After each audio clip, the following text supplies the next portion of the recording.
കൂട്ടുകാരെ ഇന്നിപ്പോൾ ഉണ്ടല്ലോ ഷാപ്പിൽ നിന്നൊക്കെ കിട്ടുന്ന ഒരു സ്റ്റൈല് മീൻകറി ഉണ്ടാക്കാമെന്ന് വിചാരിച്ചിട്ടാണ് കേട്ടോ ഞാൻ വന്നേക്കണേ. അപ്പോൾ അടിപൊളി രുചിയാണ് ഈ ഷാപ്പിലെ മീൻകറിക്ക്. എപ്പോഴും എല്ലാവരും വളരെ ടേസ്റ്റോടു കൂടി പറയുന്നൊരു കാര്യമാണ് ഷാപ്പിലെ മീൻകറി. അപ്പോൾ അതെങ്ങനെയാണ് ഉണ്ടാക്കുന്നതെന്ന് കാണിച്ചു തരാം. നല്ല ടേസ്റ്റായിരിക്കും കേട്ടോ. അതിനൊരു പ്രത്യേക രുചിയാണ്. ഷാപ്പിൽ പോയി കറി കൂട്ടി ഊണ് കഴിച്ചിട്ടുള്ളവർക്ക് അറിയാം.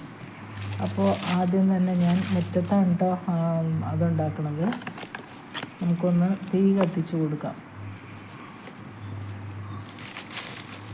നേരെ എരിഞ്ഞടങ്ങി തുടങ്ങി.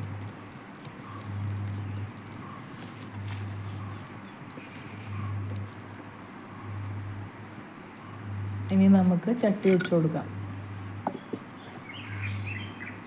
മോതമീനാണ് കേട്ടോ കറി വയ്ക്കുന്നത്.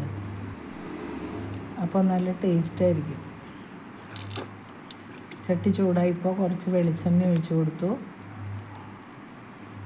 ഇനി ആ വെളിച്ചെണ്ണ ചൂടായപ്പോൾ നമുക്ക് കുറച്ച് ഉലുവ ഇട്ട് കൊടുക്കാം. ഉലുവ നന്നായിട്ട് പൊട്ടട്ടെ. ഇത് ചുവന്നുള്ളി ചതച്ചതാണ്. ചുവന്നുള്ളി നന്നാക്കി അത് ചതച്ചെടുത്തതാണ്. അത് കുറച്ച് കൂടുതൽ എടുത്തിട്ടുണ്ട്. ഒരു 50 ഗ്രാമോളം ചുവന്നുള്ളി തൊലി കളഞ്ഞ് കഴുകി ചതച്ചെടുത്തത്. അരിയുന്നതിന് പകരം ഇങ്ങനെ ചതച്ചിട്ട് കൊടുത്തു കഴിഞ്ഞാൽ കറിക്ക് കൊഴുപ്പും കിട്ടും. പിന്നെ ഇടുന്നത് 3 പച്ചമുളക് അരിഞ്ഞതും 1 ഉണ്ട വെളുത്തുള്ളി ചതച്ചത്, പിന്നെ നീളത്തിലരിഞ്ഞ് ഇഞ്ചി, അത്രയും കൂടി ഇട്ട് കൊടുത്ത് നന്നായിട്ട് വഴറ്റിയെടുക്കുക.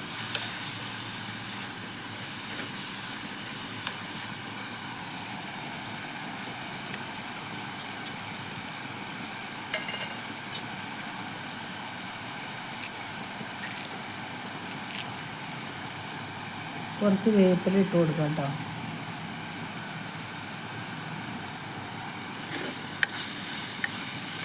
ഇനി ഇതൊന്ന് വഴന്ന് വരട്ടെ.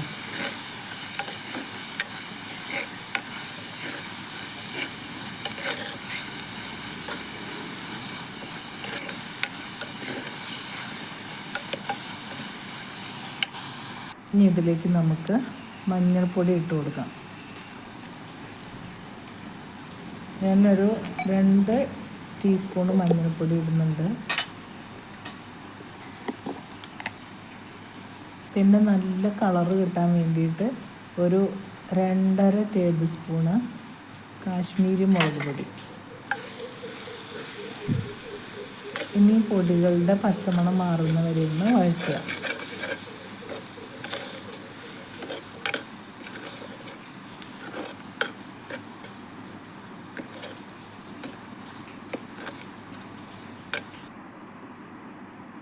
ഇപ്പോൾ പൊടിയെല്ലാം നന്നായിട്ട് മൂത്തിട്ടുണ്ട്.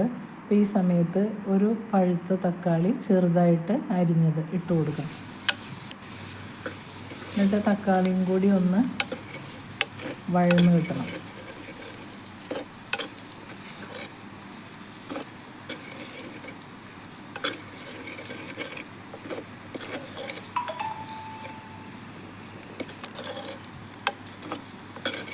തക്കാളി നന്നായിട്ട് വഴന്ന് വരുന്നുണ്ട്.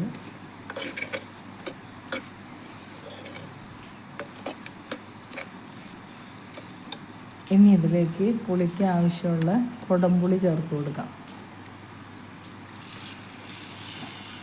കൊടംപുളി കഴുകി വെള്ളത്തിൽ ഇട്ട് വെച്ചേർന്നതാണ്. പിന്നെ മീൻകറി വേവാൻ പാകത്തിനുള്ള വെള്ളം ഒഴിച്ചു കൊടുക്കാം.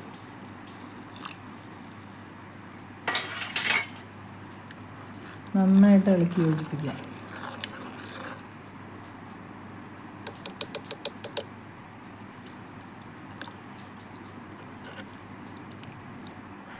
ഈ സമയത്ത് ഇതിലേക്ക് ആവശ്യത്തിനുള്ള ഉപ്പ് ചേർത്ത് കൊടുക്കാം. കുറച്ച് ഉപ്പ് കൂടി ഇട്ട് കൊടുക്കാം.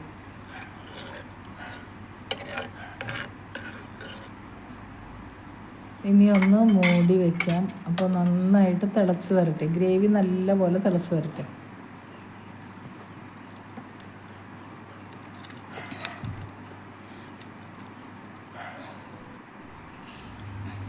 ഇപ്പോൾ ഗ്രേവി നന്നായിട്ട് തിളച്ചിട്ടുണ്ട്. ഇതിലേക്ക് വെട്ടി കഴുകി വൃത്തിയാക്കി വെച്ചേക്കുന്ന മീൻ കഷ്ണങ്ങൾ ചേർത്ത് കൊടുക്കാം.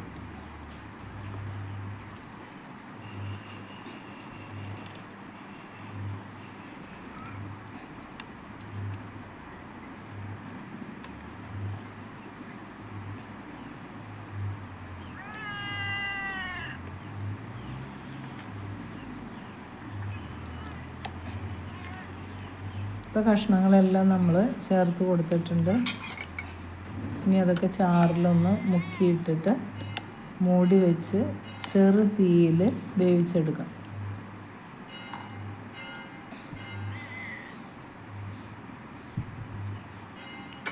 മൂടി വെക്കാം കേട്ടോ.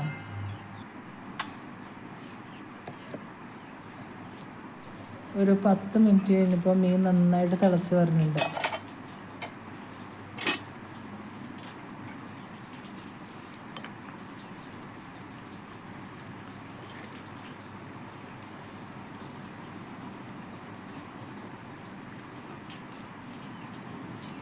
ഇതിൻ്റെ ചാറ് മാത്രം മതി കേട്ടോ. നിറച്ച് ചോറുണ്ട്, അടിപൊളി ടേസ്റ്റാണ്. ഒന്നും കൂടിയും വേവട്ടെ കേട്ടോ. ഇപ്പം നമ്മുടെ മീൻ കറി ഏകദേശം റെഡി ആയിട്ടുണ്ട്. ഈ സമയത്ത് ഉപ്പും പുളിയൊക്കെ നോക്കാം. മുറ്റത്ത് ഇരുട്ടായി കേട്ടോ.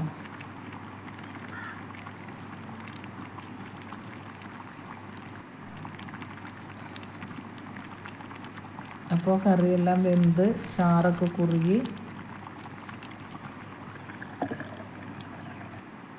ഇതിപ്പോൾ മീൻ കറി ആറിയതിന് ശേഷമുള്ളതാണ്. അപ്പോൾ അടിപൊളി മീൻ കറിയാണ്. ഉണ്ടാക്കാത്തവരൊന്നും ഉണ്ടാക്കി നോക്കണം കേട്ടോ.